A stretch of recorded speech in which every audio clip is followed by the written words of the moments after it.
ခမေတော်နမင်းကြီးဟာတီကြီးခံရတဲ့ဟန်ပန်ကြီးနဲ့မော့စစ်အော်ချွန်းကိုလေးနဲ့တီကြီးတဲ့လေတံနဲ့မင်းကြားလိုက်ပါတယ်မော့စစ်အော်ချွန်းနင်ကတစ်ချိန်လုံးကငါရဲ့တော်ဝင်နန်းတော်တွေကကိုရန်တော်စစ်တီတယောက်ပဲနင်ဟာတော်ဝင်ရိတ်ခါကိုစားပြီးတော်ဝင်ဝတ်စုံကိုဆင်မြန်းခဲ့ရတာအခုနင်စစ်မှန်တဲ့ငကားမင်းဖြစ်အသွင်ပြောင်းလဲနိုင်ခဲ့တာဟာလီဝီတယောက်တည်းရဲ့တားစာကြောင့်တင်မဟုတ်ဘူးငါရဲ့တော်ဝင်နန်းတော်တွေကရင်းမြစ်တွေကြောင့်လည်းပါတာပေါ့အကယ်၍နင်သာငါပေါ်နောက်တစ်ချိန်တစ္ဆာခံမယ်ဆိုရင်ငါကနင့်ကိုနိုင်ငံတော်စောင့်ရှောက်စစ်သူကြီးရာတို့အနှင်းပြီးနတ်ဖုံလောကရဲ့နတ်စစ်တီရဲ့မတ်ပေါင်းတသိန်းကိုကုတ်ကဲစေမယ်ပြီးတော့နင်ဟာအဆုံးမဲ့တဲ့ဂုံတရေနဲ့စီးစိမ်ချမ်းသာတွေကိုခံစားရစေရမယ်တဲ့မော့စစ်အော်ချွန်းကတော့နားမလည်နိုင်တယ်လို့မျိုးခေါင်းကိုစောင်းလိုက်ပြီးတိုးတိုးလေးပြန်မေးပါတယ်နောက်တစ်ချိန်တစ္ဆာခံတယ်ဆိုတာဘာကိုပြောတာလဲစူးကြည်လန်ကတော့ခမေတော်ရဲ့ရည်ရွယ်ချက်ကိုအစကတည်းကသဘောပေါက်ထားတာမို့မော့စစ်အော်ချွန်းတယောက်ခမေတော်ရဲ့စီယုံစကားတွေကြားမှာဆေးရိုင်းသွားမှာကိုစိုးရိမ်နေခဲ့ရှာတယ်သူဟာအရှိကိုအမြန်ဆုံးတိုးထွက်လာပြီးမျက်နှာထက်မှာဟန်ဆောင်ပြုံးတစ်ခုကိုအတင်းလှုပ်ယူရင်းပြောလိုက်ပါတော့တယ်အဲ့ဒါကနင်ငါရဲ့ဆုံးတဲ့ဖော်သားရဲ့ဖြစ်လာရမယ်လို့ပြောတာငါကအနာဂတ်ရဲ့ဧကရီမင်းမြတ်ပဲငါရဲ့ခမေတော်ကလည်းလက်ရှိနတ်မင်းကြီးဖြစ်တယ်ငါရောခမေတော်ပါနင့်ကိုဘယ်တော့မှနှိမ့်ချဆက်ဆံမှာမဟုတ်ဘူးနင့်ကိုလောကကြီးရဲ့အမြင့်မြတ်ဆုံးဂုဏ်ချက်တွေနဲ့အရှိန်ဝါတွေအကုန်လုံးခံစားရစေရမယ်ရှုကင်းကြည့်စင်မြင့်ရဲ့အောက်ခြေမှာတော့ကောင်းကင်ဘုံရဲ့မိုးကြိုးတန်ရာတွေကြားကနေမနေသတိပြန်ရလာတဲ့မြေခွေးနီဟာစူးကြည်လန်ရဲ့စကားတွေကိုကြားလိုက်ရတဲ့အခါနောက်ဆုံးကြံတဲ့ကောက်ရိုးတမြင်ကိုဆွဲကင်တယ်လို့မျိုးတန်ရာရနေတဲ့ခြေထောက်ကိုတရွတ်တိုက်ဆွဲပြီး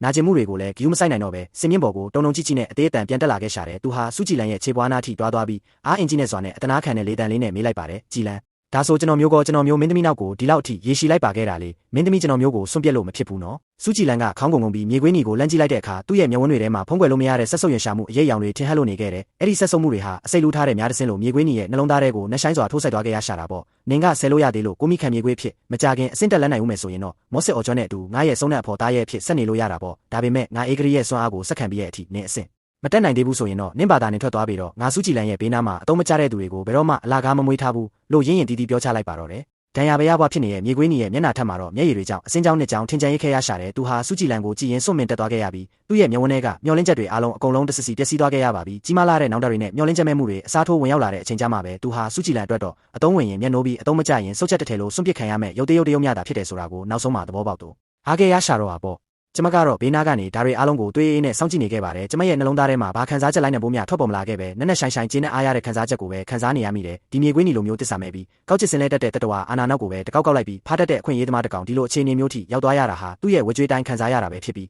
တဘဝလုံးရုန်းကန်ခဲ့ရသမျှအထီးကျန်စွာနဲ့ပဲအဆုံးသက်ရတော့မှာပါဒါဟာသူ့အတူအတင်းတော်ဆုံးသောကအနိဋ္ဌာယုံအနိကုန်းပါပဲမော့စစ်အော်ချွန်းကဘာမှတုံ့ပြန်မှုမရှိပဲတည်ငြိမ်နေတာကိုမြင်ရတဲ့အခါခမေတော်နမင်းကြီးဟာစီယုံနဲ့လေတံနဲ့ဆုလက်တွေကိုပို့ပြီးတိုးပေးလာပြန်တယ်နင်ဘာကိုထပ်ပြီးလိုချင်သေးတာလဲငါတို့အားလုံးညှိနှိုင်းလို့ရပါတယ်ရွှေတင်ကားပေါင်း1000နန်းနန်းဆန်အင်ကြီးပေါင်း1000နဲ့ရှားပါလာတဲ့ကျင့်စဉ်ရင်းမြစ်တွေနင်လိုချင်တာကိုသာပြောငါနင့်ရဲ့ဆန္ဒမှန်သမျှအကုန်ဖြည့်ဆည်းပေးမယ်လီဝီကတော်ဝင်မျိုးနွယ်စုရဲ့ဒုတိယမြောက်မင်းသမီးတစ်ပါးမြတာဖြစ်တာသူ့မှာစစ်မှန်တဲ့အာဏာဆက်လည်းမရှိသလိုအနာဂတ်ဆိုတာကလည်းပို့ပြီးတော့တောင်မရှိနိုင်သေးဘူးသူကကောင်းကင်ဘုံရဲ့စံတက်မှုကိုအတင်းကျပ်ခံယူနေတာပဲလေအကယ်လေကံကောင်းလို့အသက်ရှင်ကြံရစ်ခဲ့ရင်တောင်သူ့ရဲ့ကျင့်စဉ်တွေအကုန်လုံးပျက်စီးသွားရမှာတာမန်မြေနဲ့ဘဝကနေဒီနေ့လိုခြေသီးငါးခုပါရွှေစင်တကားမင်းဖြစ်အသွင်ပြောင်းလဲနိုင်ခဲ့တဲ့နင်ကောပိုပြီးမြင့်မားတဲ့နေရာကိုပြန်တန်းပြီးကြီးမားတဲ့ကုန်ချက်တွေကိုရယူခြင်းစိတ်မရှိဘူးလားနတ်ဖုံလောကရဲ့အထွတ်ထိပ်နေရာမှာယက်တီခြင်းစိတ်မရှိဘူးလားလို့ခမေတော်ကဆက်ပြီးစီးအောင်နေပြန်တယ်မိုးတိမ်တိုက်တွေကြားထဲမှာပုံကွယ်နေတဲ့မော့စစ်အော်ချွန်းဟာခမေတော်ရဲ့စကားတွေကိုနားထောင်ရင်းမျက်ဝန်းတွေထဲမှာအေးဆက်ဆက်အကြည့်တစ်ချက်ဖြတ်ပြေးသွားခဲ့ပါတယ်သူဟာသူ့ရဲ့ငကားမင်းအောင်မေယိုကိုဖြည်းဖြည်းချင်းဟားလိုက်ပြီးဘားဆက်ထဲကနေကြည်လင်ပြီးအားကောင်းလာတဲ့ရေရှိန်ဟုန်ကြီးတစ်ခုကိုဝူခနဲမုတ်ထုတ်လိုက်ပါတော့တယ်အဲ့ဒီရေတိုင်ကြီးဟာကိုးထက်ကောင်းကင်ရံကနေစီးဆင်းလာတဲ့နက်မြစ်ရေလိုမျိုးကောင်းကင်ပေါ်ကနေဒုံခန်းထဲကျဆင်းလာခဲ့ပြီးခမေတော်နဲ့စူးကြည်လန်တို့တားမီနှစ်ယောက်တည်းကိုတင်ကွက်တိကြ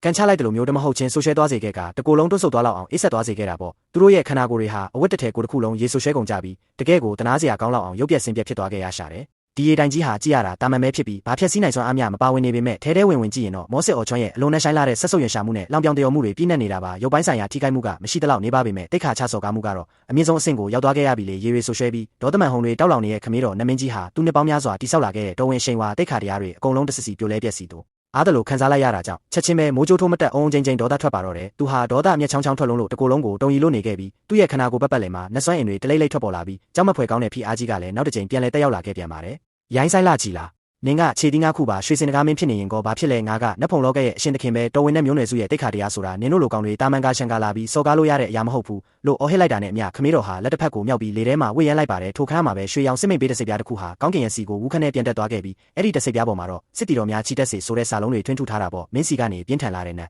်အာနာဆက်အရှိန်ဝါတွေဖြာထွက်လို့နေခဲ့ပါတယ်အဲ့ဒီညမှာတင်မိုးတိမ်တိုက်တွေကြားထဲကနေတန်ချက်ကအင်ဂျီတွေရဲ့တချွင်ချွင်မီတန်တွေဟာတလောကလုံးတုံဟဲသွားစေခဲ့တယ်တိမ်တိုက်တွေရဲ့ကာကွယ်မှုနောက်ကနေမရေမတွက်နိုင်တဲ့တောင်းနဲ့ချီတဲ့နက်စစ်တီရဲ့မတ်တွေနဲ့နက်စစ်သူကြီးတွေဟာတယုံယုံထွက်ပေါ်လာကြပါတော့တယ်ငွေရောင်တန်ချက်ကတွေကိုစင်မြန်းပြီးလန်ရှည်ကြီးတွေကိုကိုင်းဆောင်ထားကြတဲ့သူတို့ရဲ့မျက်နှာပြင်တွေဟာတီကြီးခတ်ထန်ပြီးပြတ်သားလို့နေခဲ့ကြတာပေါ့သူတို့ဟာအစင့်တက်လန်းရစင်မြင့်ကြီးတစ်ခုလုံးကိုဝိုင်းရံပိတ်ဆို့လိုက်ကြပြီးသူတို့ရဲ့လန်ဖျားဦးတွေကတော့မော့စစ်အော်ချွန်းနဲ့ဂျမစီကိုတဲတဲမတ်မတ်ချေရွယ်ထားကြပြီးလေတာဟာခမေတော်နမင်းကြီးရဲ့နောက်ဆုံးပိတ်ဝက်ဖဲတော်ဝင်လက်နက်ပါပဲသူတို့ဟာနမင်းကြီးကိုကိုရန်ဆောင်ကြတဲ့နတ်ပြည်မန်ရဲ့အထူးကိုရန်တော်စစ်တီတော်တွေချစ်ကြပြီးတယောက်ချင်း အစီဟာနှဆိုင်လာတဲ့ကျင့်စဉ်စွမ်းအားတွေကိုပိုင်ဆိုင်ထားကြတာပါအကယ်၍သူတို့အားလုံးတပြိုင်နက်တည်းတိုက်ခိုက်လာကြမယ်ဆိုရင်တယောက်တည်းနဲ့တင်ရဲမက်10ယောက်ကိုအသာလေးရှင်ပြိုင်နိုင်စွမ်းရှိကြပါတယ်မော့စစ်အော်ကျွန်းဟာခြေတီးငါးခုပါရွှေစင်တကားမင်းဖြစ်လာခဲ့ပြီဆိုပေမဲ့ခုတင်ပဲမိုးကြိုးပေးဒုက္ခကိုကြော်ဖြတ်ထားရတာဖြစ်လို့အောက်ခြေကျင့်စဉ်အခြေခံကမတည်ငြိမ်သေးတာမို့လို့သူတို့ကိုလုံးဝရှင်ပြိုင်နိုင်မှာမဟုတ်ပါဘူးပို့ပြီးတော့ဆိုတာကတော့ကျမကိုယ်တိုင်လည်းလက်ရှိမှာကောင်းကင်ပုံရဲ့စံတက်မှုကိုခံယူနေရတဲ့အရေးကြီးဆုံးချိန်ကိုရောက်နေတာမို့စစ်ပွဲတွေကိုလုံးဝဝင်ရောက်ကူညီနိုင်စွမ်းမရှိသေးတာပဲဖြစ်ပါတယ်ဒီအခြေအနေကိုမြင်လိုက်ရတဲ့အခါဘေးပတ်လည်ကအမတ်တွေအားလုံးဟာစစ်မီးထဲမှာပါဝင်ပတ်သက်သွားမှာကိုစိုးရိမ်တကြီးနဲ့ဝေးရကိုအမြန်ဆုံးဆုတ်ခွာသွားကြပါတော့တယ်ကျမစီကိုဥတီလာကြတဲ့အစောပိုင်းကကဲရရှုံချတဲ့အကြည့်တွေဟာလည်းအခုတော့တနာကယူနာတက်တဲ့အရေးရောင်လေးတွေဖြစ်ပြောင်းလဲသွားခဲ့ပြီလေသူတို့အားလုံးကတော့ကျမအနေနဲ့ဒီနေ့မှာကြီးမားတဲ့ဒဏ်ရာဒဏ်ချက်တွေကိုမလွဲမသွေခံစားရတော့မယ်လို့ပဲတစ်ချက်ချယုံကြည်နေကြတာပေါ့နမင်းကြီးကိုအာခံရဲတယ်ဆိုတာကြောက်တုံးကိုကြက်ဥနဲ့ထုတယ်လို့မျိုး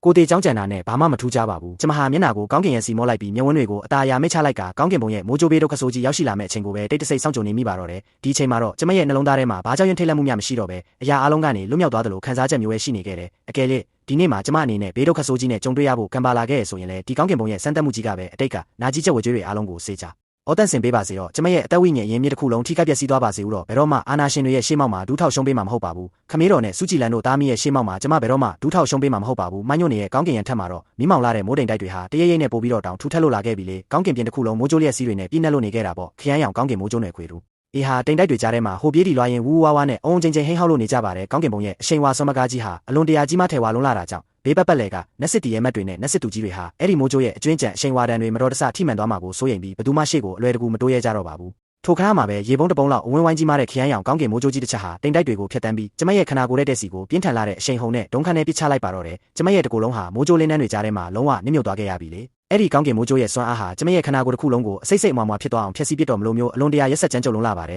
်ဒါပေမဲ့စမ်းကြယ်လာတာကတော့ကျမရဲ့ရင်ထဲမှာဘာနာကျင်မှုဝေဒနာများအနှဲငယ်များတောင်မခံစားရပဲဖြစ်နေတာပါပဲအဲ့ဒီအစားကျမရဲ့ခနာကိုယ်ထဲမှာကာလရှည်ကြာစွာအိမ်မောကျနေခဲ့တဲ့စွမ်းထက်စွမ်းအားတစ်ခုဟာဒီကောင်းကင်မိုးကြိုးရဲ့ရိုက်ခတ်မှုကြောင့်ပြန်လည်နိုးထလာသလိုမျိုးထူးထူးခြားခြားခံစားလိုက်ရပါတယ်အဲ့ဒီစွမ်းအားဟာအတိုင်းဆက်မဲ့ကျဲပြအော်လာပြီးလောကကြီးတစ်ခုလုံးကိုငုံမိုးကြီးရှုနိုင်တဲ့တော်ဝင်ရှိန်ဝါဆွမ်းမကားတွေပြည့်နေနေတာပါအဲ့ဒါဟာအမှန်တကယ်တော့ဧကရီမင်းမြတ်ရဲ့ကိုယ်ပိုင်စွမ်းအားပဲဖြစ်ပါတယ်ကျမရဲ့ခနာကိုယ်ထဲမှာရှုပ်ဝက်စွာကိန်းအောင်နေခဲ့တဲ့ဧကရီမင်းမြတ်ရဲ့စွမ်းအားစုကြီးဟာမိုးကြိုးပေးဒုက္ခကြောင့်အပြည့်အဝနိုးထက်သက်ဝင်လာခဲ့ပါပြီမင်းစွမ်းအားတွေဟာကျမရဲ့သွေးကြောစစ်ပိုင်းတွေထဲမှာတလိမ့်လိမ့်စီးဆင်းသွားခဲ့ပြီးအစောပိုင်းတုန်းကကိုယ့်ရဲ့အသက်သွေးခဲစီနှစ်တွေကိုအတင်းကျပ်ထုတ်ယူသုံးစွဲခဲ့ရလို့ထိခိုက်ပျက်စီးသွားခဲ့ရတဲ့ခနာကိုယ်စိတ်ပိုင်းအလုံးကိုတမဟုတ်ချင်းပြန်လည်ပြုပြင်ကုသပေးလိုက်ပါတယ်ကျမရဲ့ကျင့်စဉ်အစဉ်တန်းဟာလည်းမှန်ကြီးတရရိပ်မြင့်တက်လာခဲ့ဗျနတ်ရှင်တခင်စင်ကနေနက်ပြမှာအဆင့်ထိတဟုန်ထိုးကြော်ဖြတ်သွားခဲ့ကနောက်ဆုံးမှာတော့ဧကရီမင်းမြတ်တပါးတဲ့တာပိုင်ဆိုင်ခွင့်ရှိတဲ့အထို့ထိတ်နဲ့ဧကရီနယ်ပယ်အဆင့်စီမှာအခြေတည်သွားပါတော့တယ်နက်ပြမှာအဆင့်ထက်ကျော်လွန်တဲ့တော်ဝင်အဆင့်ကိုရောက်ရှိသွားတဲ့အခါကျမရဲ့ခနာကိုယ်ဟာကိုယ့်ရဲ့ထိန်းချုပ်မှုအောက်ကနေလွတ်မြောက်ပြီးရွှေရောင်လင်းနှန်းတွေဝန်းရံလျက်ကောင်းကင်ရံစီကိုဖြည်းဖြည်းချင်းပြန်တက်သွားခဲ့ပါတယ်ကိုထက်ကောင်းကင်ရံရဲ့အထက်စီကနေအလွန်တရာစမ်းကြယ်လာတဲ့မဟာရာကိုနက်ကီတာတန်စင်တွေဟာလွတ်မြောက်လာခဲ့တယ်လို့ကြည်လင်သာယာလာတဲ့နက်တချင်းတန်တွေကလည်းကောင်းကင်နဲ့မြေပြင်ကြားထဲမှာပဲ့တင်ထက်လို့သွားခဲ့ရတာပေါ့ကိုထက်ကောင်းကင်ရံစီကနေရှေးဦးစာတိမ်တက်ခရမ်းရောင်နဲ့အငွေ့သက်တွေဟာအဆင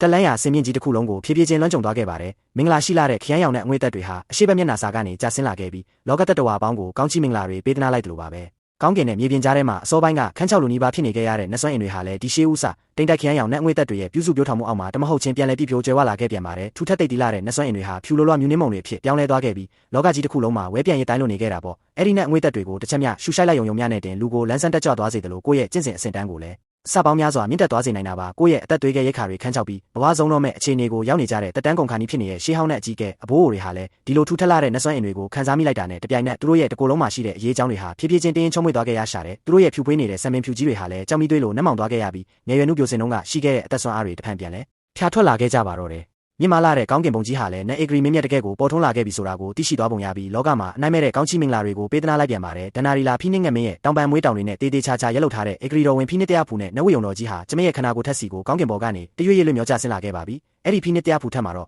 အယောင်ခုနှစ်ပွင့်ဖျာထွက်နေတဲ့နတ်ပူလေရတနာတွေကိုစီချဲထွင်းထုထားသလိုနဝိယုံတော်ကြီးပေါ့မာလဲငှက်ပေါင်းကဖိနှင်းငတ်မင်းကိုဥခိုက်နေကြတဲ့ပန်းချီကားချက်မော်ကုန်းတွေကိုလက်ရမြောက်စွာချုပ်လုပ်ထားတာဖြစ်ပါတယ်အဲ့ဒါဟာတောက်စိမ့်လဲလာတဲ့အယောင်သွေးစုံလင်းစွာနဲ့ဖျာထွက်နေပြီးဧကရီမင်းမြတ်တပါးရဲ့ခန်းညားထဲဝါလာတဲ့တော်ဝင်ရှိန်ဝါဂုံချက်တွေကိုအပြည့်အဝပေါ်လွင်စေခဲ့တာပေါ်တာတွေနဲ့နှိုင်းရှင်ကြည့်လိုက်ရင်တော့စူးကြည်လန်တယောက်နတ်မိဖူရားကြီးဖြစ်ဖို့အတွက်ရုန်းကန်လှူရှားပြီးအသေးအတန်ရယူထားခဲ့ရတဲ့ဖိနှင်းဝိယုံတူကြီးဟာကျမရဲ့စစ်မှန်တဲ့တော်ဝင်ဖိနှင်းတရားဖူနဲ့ဝိယုံတော်ကြီးရဲ့ရှေးမောက်မှာတော့ချက်ချင်းပဲအယောင်ဝါတွေမိမ့်မိန်သွားခဲ့ရပြီးလောကလူသားတွေကိုယူပြီးဟန်ဆောင်ဝတ်ဆင်ထားတဲ့အဝတ်စုံတခုလိုမျိုးဘာနဲ့အရှိန်ဝါအရေးရောင်များမရှိတော့ပဲရုပ်ပြက်ဆင်းပြက်ဖြစ်သွားခဲ့ရရှာတော့တာပဲမဟုတ်လားကျမဟာမျက်ဝန်းတွေကိုဖြည်းဖြည်းချင်းပြန်လည်ဖွင့်ဟလိုက်ပါတယ်ကျမရဲ့မျက်ဝန်းစုံတွေကနေရွှေရောင်တောက်ပလာတဲ့တော်ဝင်ဧကရီရဲ့နက်လင်းနှန်းတွေဖျားထွက်သွားခဲ့ပြီးအောက်ခြေကလူအုပ်ကြီးကိုဝေ့ရမ်းကြည့်ရှုလိုက်တဲ့အခါ